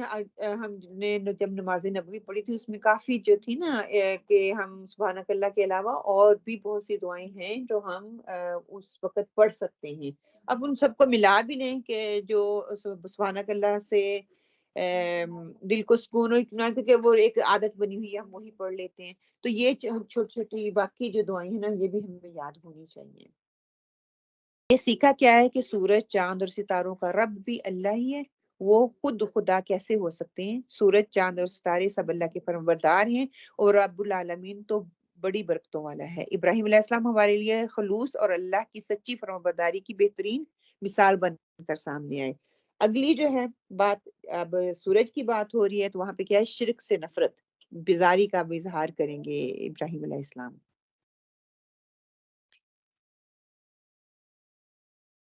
آیت نمبر 78، فَلَمَّا رَأَى الشَّمْسَ بَازِغَةً، جب آپ نے سورج کو چمکتے ہوئے دیکھا پھر کیا ہوا؟ قَالَ هَذَا رَبِّي هَذَا الْأَكْبَرُ، فرمایا یہ میرا رب ہے، نہیں یہ تو بہت بڑا ہے، مگر سورج میں اس میں تو بھی تبدیلی آ رہی ہے، کبھی بڑھ رہا ہے، کبھی چڑھ رہا ہے، کبھی روشنی ہو رہی ہے، کبھی نہیں ہو رہی۔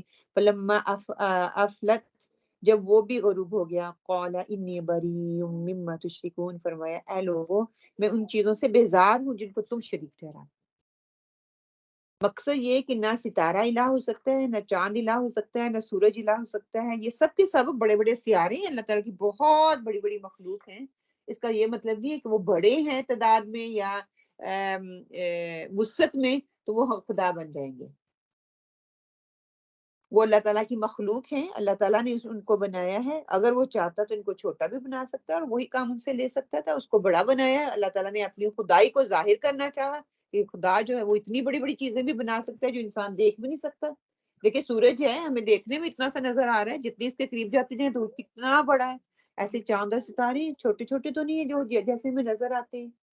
اور دیکھ لیں پہاڑ دیکھ لیں، یہ آسمان دیکھ لیں، آپ وہاں میلوں چل کے جاتے ہیں، آپ کو لگتا ہے وہاں پہ ختم ہو رہا ہے، وہاں پہ جاؤ تو آپ کو وہاں لگتا ہے آگے چلتے جائیں، علامت نہیں، ہمیں اس کا کوئی اینڈ ہی نہیں ہے۔ سمندر کو دیکھ لیتا ہے کہ کہتے ہیں اس کے 3 کنارے ہیں، چوتھا کنارہ نہیں ہے۔ میں کہتی اس کا ایک ہی ہے، دوسرے 2 تو نظر ہی نہیں آ رہے ہوتے، کہیں بھی اس کی حد ہی نہیں ہے، 4 تو دور کی بات ہے۔ پھر ساتھ ہی کہہ دیا ہے کہ کہتے ہیں نا کہ سورہ حامیم سجدہ میں بھی اسی طرح اللہ سبحانہ تعالیٰ نے قرآن پاک میں فرمایا لا تسجدوا للشمس ولا للقمر واسجدوا للہ الذی خلقہن، کہ لوگوں نہ سورج کو پوجو سجدہ کرو، نہ چاند کی پرستش کرو، بلکہ اللہ وحدہ لا شریک کو سجدہ کرو جس نے سب کو پیدا کیا ہے، کہ سجدہ کرنا ہے اللہ سبحانہ تعالیٰ کے لیے ہے، کسی اور چیز کے لیے نہیں ہے۔ الشمس کہا جاتا ہے، شین میم سین اس کا روٹ ورڈ ہے کہ سورج کی ٹکیا جو ہے اس کے لیے آتا ہے، دھوپ کے لیے، گھوڑے کا بدکنا اس کے لیے آتا ہے، ایک جگہ سے دوسرے جب وہ بے قرار ہوتا ہے نا، بدقرار ہوتا ہے، اس کے لیے بھی یہ لفظ استعمال ہوتا ہے. اور اکبر کاف بارا کے کثیر اور کبیر کے لیے آتا ہے. حج اور بڑائی باللحاظ مرتبے کے لیے استعمال کیا جاتا ہے.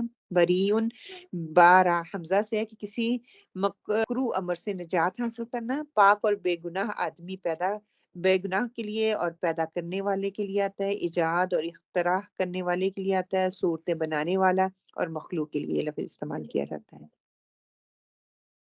براعت سے ہے نا. تفسیری نکات میں کیا ہے کہ حضرت ابراہیم علیہ السلام کی قوم کی باطل پرستی ہمارے سامنے آئی. حضرت ابراہیم علیہ السلام سارے کائنات کا مشاہدہ، ان پر غور و فکر اور ان سے صحیح استدلال کر کے امر حق معلوم کرنے میں کامیاب جو ہے وہ ہوئے، کہ انہوں نے وہی چیزیں جن کو وہ پوجتے تھے ان کے سامنے وہ دلیل کے طور پہ رکھی اور ان کو سمجھایا. ویسی باتیں کر کے نہیں کہ باتیں کر کے دوسروں کو سمجھانے کے لیے وہ ہوتا ہے نا کہ دفعہ ہم بات کر رہے ہوتے ہیں دلائل ہو تو کیا ہوتا ہے کہ چیز سامنے سمجھ آ جاتی ہے، اور اگر دلائل ہی نہیں ہے تو دوسرے کو سمجھ جلدی نہیں آتا. حضرت ابراہیم علیہ السلام ایک سلیم الفطرت اور سلیم النظر انسان تھے. حضرت ابراہیم علیہ السلام کی جستجو حقیقت کا آغاز اسی سوال سے ہوا تھا کہ کیا فی الواقعہ ان میں سے کوئی رب ہو سکتا ہے، کہ جو جن کو تم پوجتے ہو ان سے سوال کرنے کا جواب بھی انہی میں دے دیا کہ تم ان کو رب سمجھتے ہو جو کہ کچھ کر ہی نہیں سکتے. ان کو حکم دیا جاتا ہے تو وہ نکلتے، حکم دیا جاتا ہے تو وہ جو ہے اللہ کے حکم کو جو ہے وہ مانتے ہیں. پھر ساتھ ہی دیکھیں اب یکسو ہو کر اپنا رخ اپنے رب کی طرف موڑ لو. سارے دلائل دینے کے بعد آپ کیا کہا، رخ موڑنے کے لیے کس کی طرف رخ موڑنا ہے. اب ساتھ میں ان کو ان کا جواب بھی دے دیا. یہ نہیں کہا کہ جو تم کر رہے ہو غلط، رک جاؤ. دوپٹہ نہیں پہنا، سکارف نہیں پہنتی، نہیں، ساتھ میں اس کا حل بھی دے دیا. تو ہمیشہ جب بھی آپ کسی کو روکیں یا منع کریں یا کوئی دلیل دیں، اس کا ساتھ میں اس کا آلٹرنیٹیو جواب بھی ان کو دیں. ہم کیا کرتے ہیں، منع کر دیتے ہیں اور اس کا حل نہیں دیتے. یہ حل ساتھ میں دے دیا ابراہیم نے. میں یکسو ہو کر اپنا روح اس کی طرف کرتا ہوں جس نے آسمانوں اور زمین کو پیدا کیا، اور میں شرک کرنے والوں میں سے نہیں ہوں. انی وجہت وجہی للذی فطر السماوات والارض، بے شک میں نے متوجہ کر لیا اپنے روح کو اللہ کی اس پاک ذات کی طرف جو آسمانوں اور زمین کا پیدا کرنے والا ہے. یعنی کہ اسی کو میں نے معبود مانا، وہ جس نے زمین اور آسمان کا جو خالق ہے، مالک ہے، مدبر. یہاں پہ فاتر لفظ میں پیدا کرنے کے لیے لفظ استعمال ہوتا ہے. فاتر پیدا کرنا، کہ اللہ تعالیٰ وہ ذات ہے جس نے ہر چیز کو بغیر نمونے کے، بغیر کسی سانچے کے، بغیر کسی یعنی کہ آپ کو نمونہ پہلے چاہیے ہوتا ہے نا، اسٹرکچر چاہیے ہوتا ہے، تو پھر آپ اس چیز کے حساب سے اس چیز کو بناتے ہو. اللہ سبحانہ وتعالیٰ نے اپنی صفت اور تجلی سے پیدا کیا ہے ہر ایک چیز کو. مطلب کہ اس نے اپنے کن سے ہر چیز کو پیدا کیا. اللہ تعالیٰ کو کسی پہلے اسٹرکچر کی ضرورت نہیں ہے، کسی سانچے کی ضرورت نہیں تھی.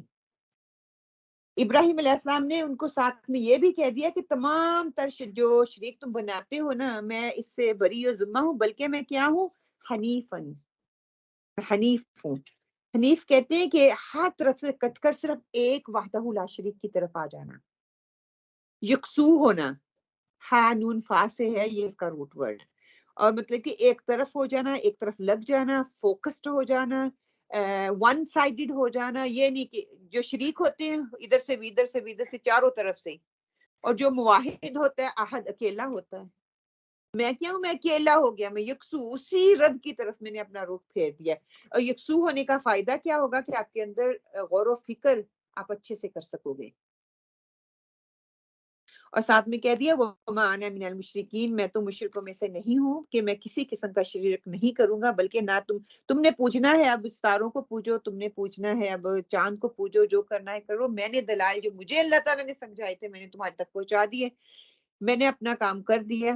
اب کیا ہے، یکسو ہو جاؤ گے. یکسو ہونے کے فائدے بتا دیے کہ جب آپ یکسو ہوتے ہو نا، آپ ڈیسیژن میکنگ اچھی کر سکتے ہو کیونکہ آپ فوکسڈ ہوتے ہو.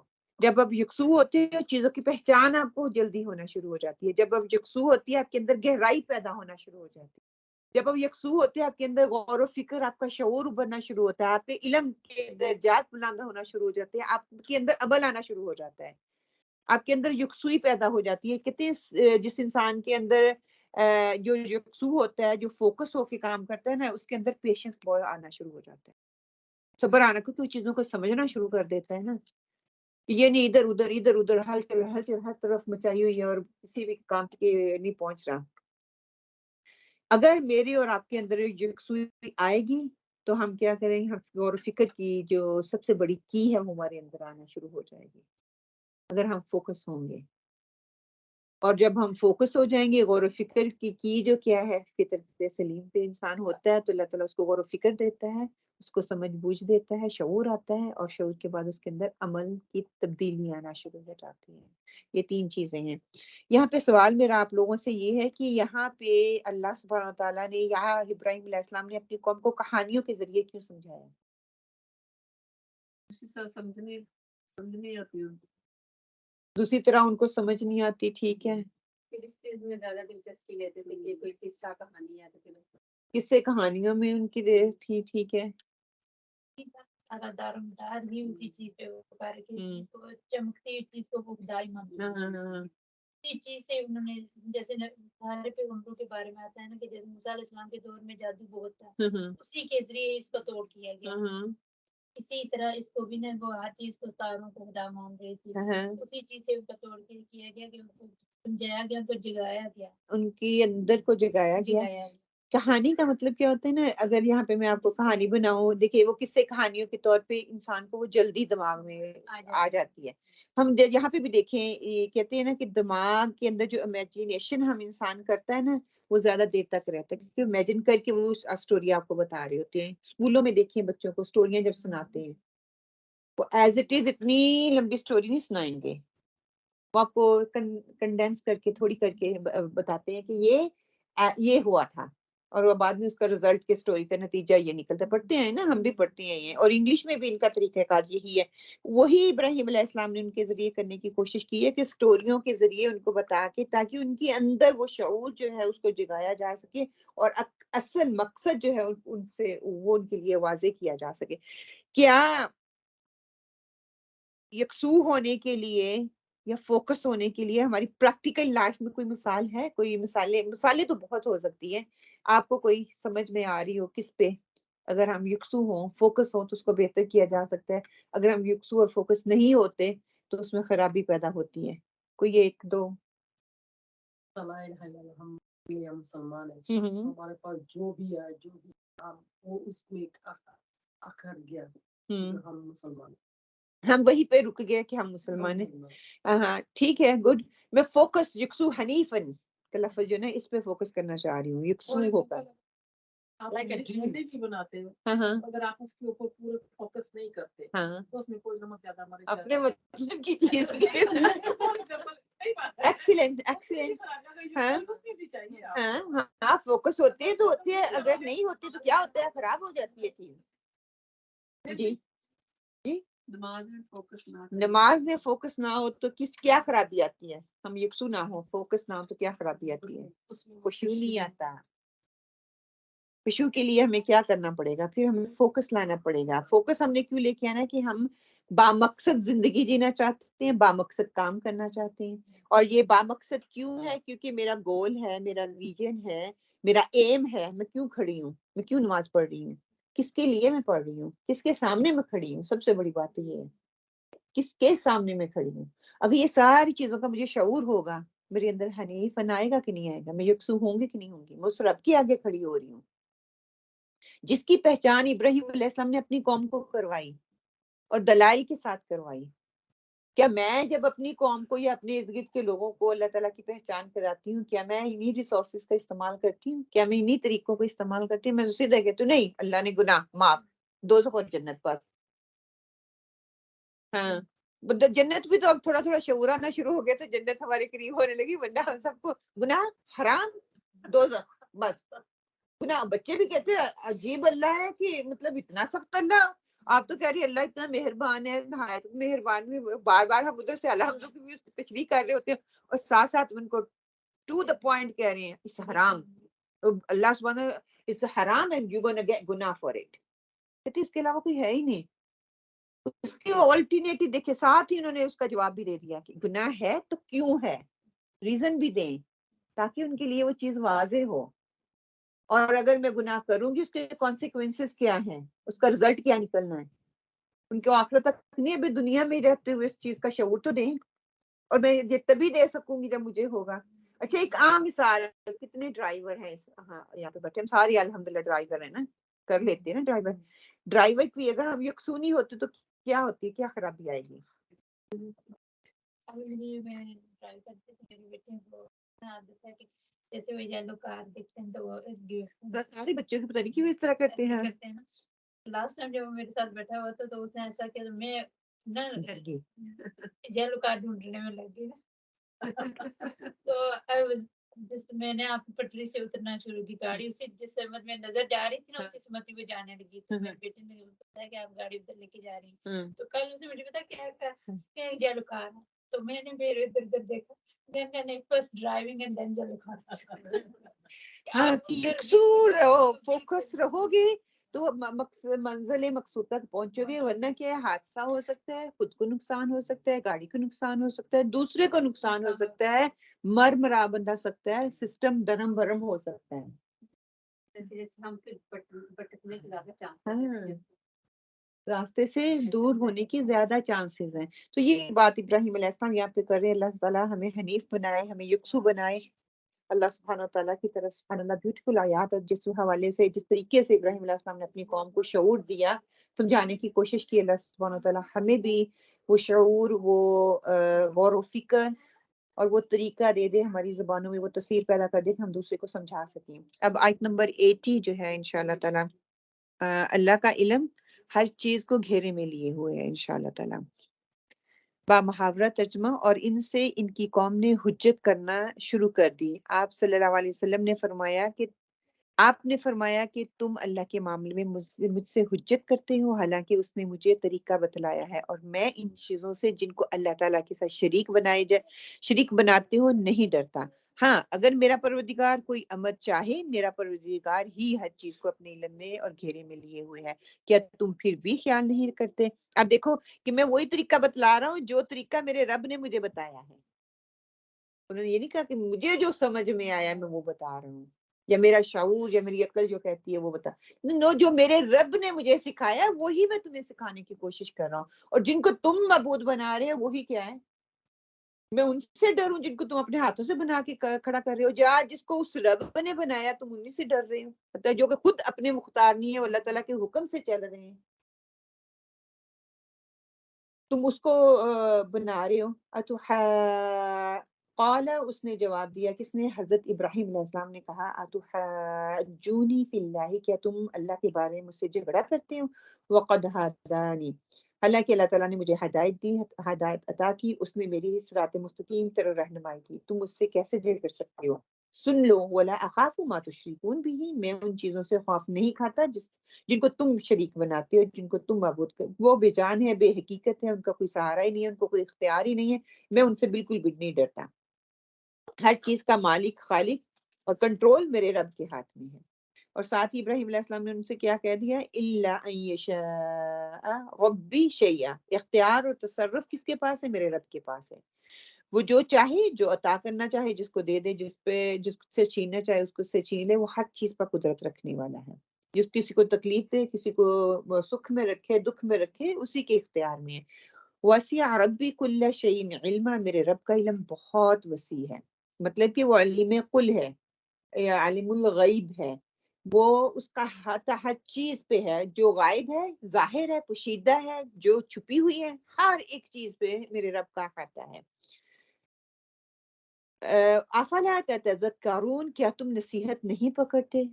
تم اتنا بھی نہیں سمجھتے کہ با اختیار ہونا اور بے اختیار ہونے میں کیا فرق ہے؟ کہ جو بے اختیار ہیں تم سارے کا سارا اختیار ان کو دے کے ان کو خدا بنا بیٹھے ہو، اور جو با اختیار ہے جس کے پاس سارے کا سارا اختیار ہے تم اس کو بھولے بیٹھے ہو۔ اتحاجونی، جیم جیم سے ہے کہ کسی کی زیارت کا قصد کرنا یا ارادہ کرنا۔ حج اکبر سے مراد یوم نحر، یوم عرفہ ہے۔ باطل جھگڑے کو حجت قرار دیا گیا ہے، بحث و تکرار کے لیے یہ لفظ استعمال ہوتا ہے۔ یہ شین یا حمزہ سے ہے کہ شیء وہ ہوتی ہے جس کا علم ہو سکے۔ کسی چیز کی ایجاد کو ہم شے کہتے ہیں، یا کسی چیز کو پا لینا، اس کے لیے یہ لفظ استعمال ہوتا ہے۔ تتذکرون ذا کافرا سے کسی چیز کو یاد کرنا، قول نصیحت یا قرآن پاک کے لیے بھی یہ لفظ استعمال ہوتا ہے ذکر کے لیے جب ہم بات کرتے ہیں۔ تو تفسیری نکات میں کیا ہے کہ حضرت ابراہیم علیہ السلام نے اللہ کی ہدایت پا لینے کے بعد شرک کی کو تسلیم کرنے سے انکار کر دیا۔ حضرت ابراہیم علیہ السلام نے اپنی قوم کی دھمکیوں کے جواب میں فرمایا کہ میں ان بے بنیاد دیوتاؤں اور بتوں سے نہیں ڈرتا۔ حضرت ابراہیم علیہ السلام نے فرمایا کہ میں تو یکسو ہو کر اپنا منہ اللہ کی طرف کرتا ہوں جس نے زمین اور آسمان کو پیدا کیا، اور میں مشرکوں میں سے نہیں ہوں۔ سیدھا ہی انہوں نے کہہ دیا کہ مجھے کسی کا فکر ہی نہیں ہے۔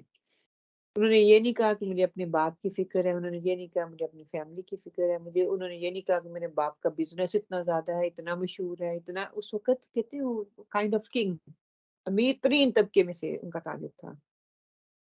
اور اس وقت میں پھر اس طرح کے ماحول میں کس طرح اللہ تعالیٰ کی بات دوسروں تک پہنچانا، سبحان اللہ، ویری کریج کی ضرورت ہے اس میں۔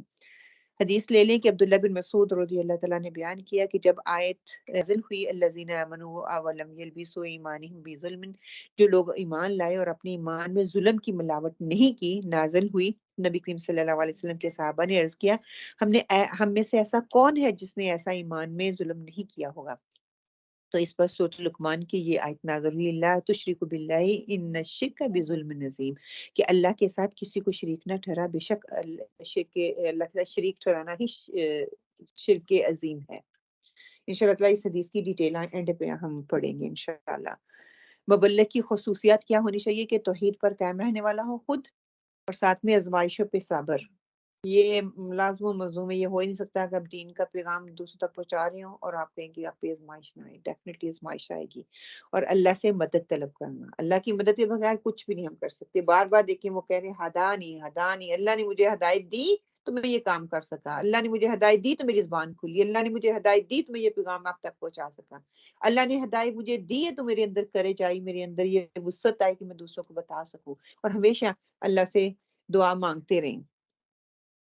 ہم نے سیکھا کیا ہے کہ اللہ نے ہر انسان کو تخلیق کے ساتھ ہدایت دے کر اس کو فطرت حنیف میں پیدا کیا۔ اللہ کا علم وسیع ہے، اس نے انسان کے اندر محبت، شفقت، رحم جیسے جذبات رکھے۔ ہمیں کامیابی کے لیے ہدایت کے مقابلے میں کسی کفر کو قبول نہیں کرنا، اللہ کے بارے میں حجتیں نہیں کرنی، بلکہ یکسو ہو کر اپنا رخ اللہ ہی کی طرف ہم نے موڑنا ہے۔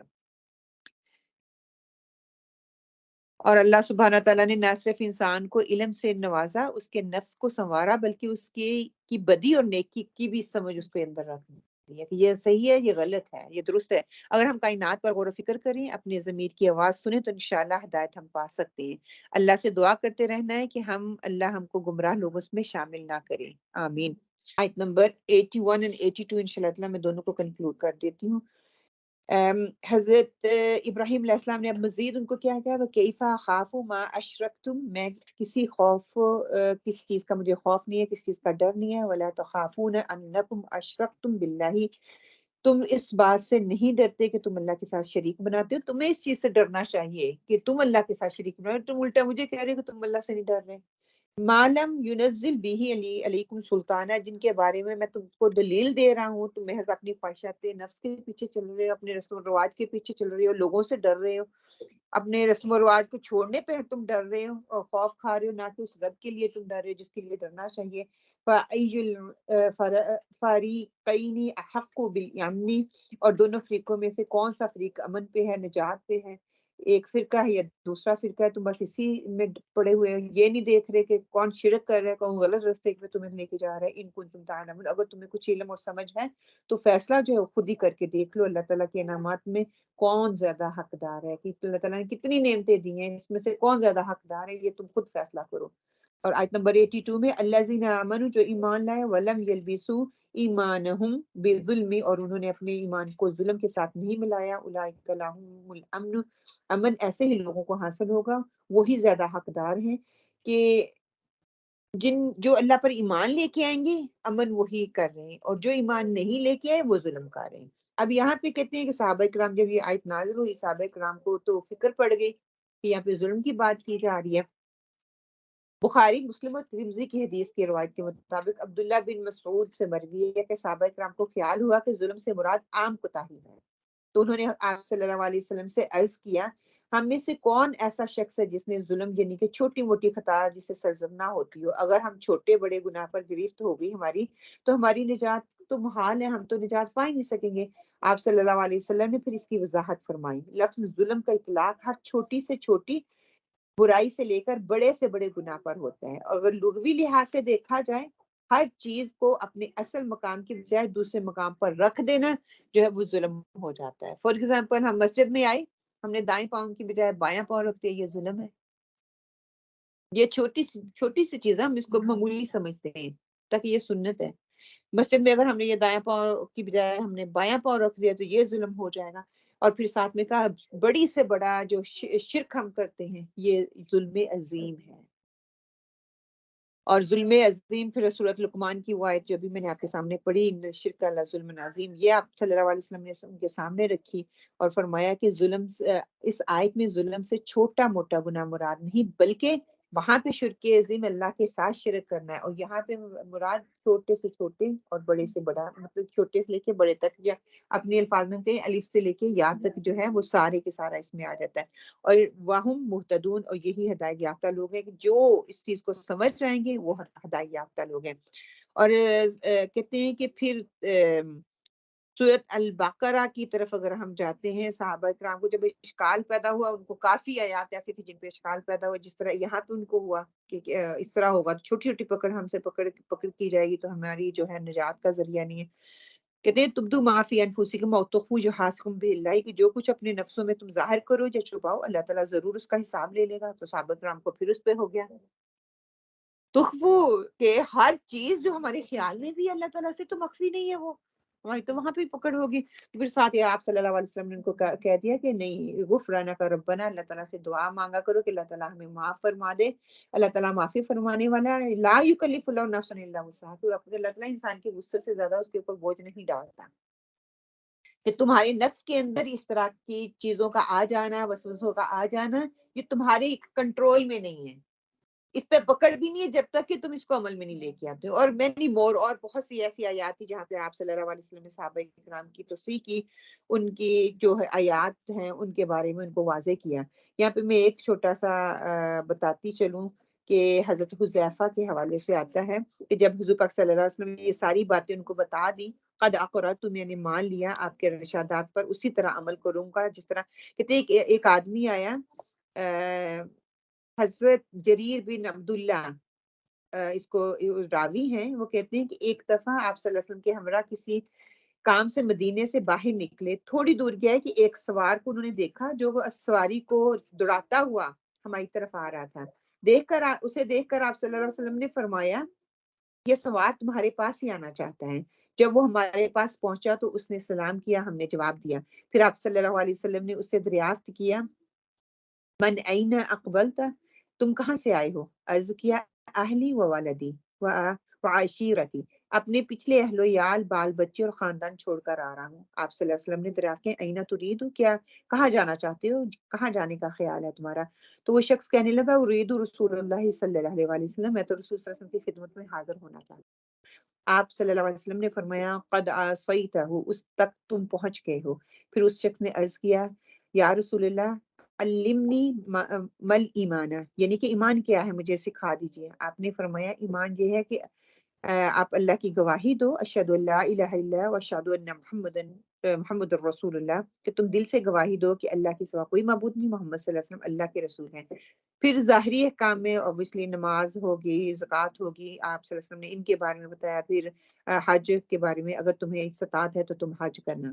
جب کہتے ہیں کہ رسول صلی اللہ علیہ وسلم نے یہ باتیں اس کو بتائی تو وہ شخص کہنے لگا قد اقررت، میں نے سن لیا، میں اسی پہ عمل کروں گا۔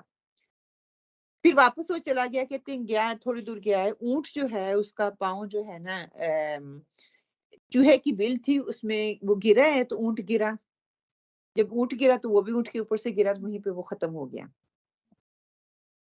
کہتے ہیں کہ جب وہ زمین پہ گرا آپ صلی اللہ علیہ وسلم نے دیکھ کر فرمایا اسے جلدی اٹھا کر لے کے آؤ۔ عمار رضی اللہ اور حذیفہ رضی اللہ تعالیٰ دوڑے، جب اس کے پاس پہنچے دیکھا کہ اس کی روح پرواز کر چکی تھی۔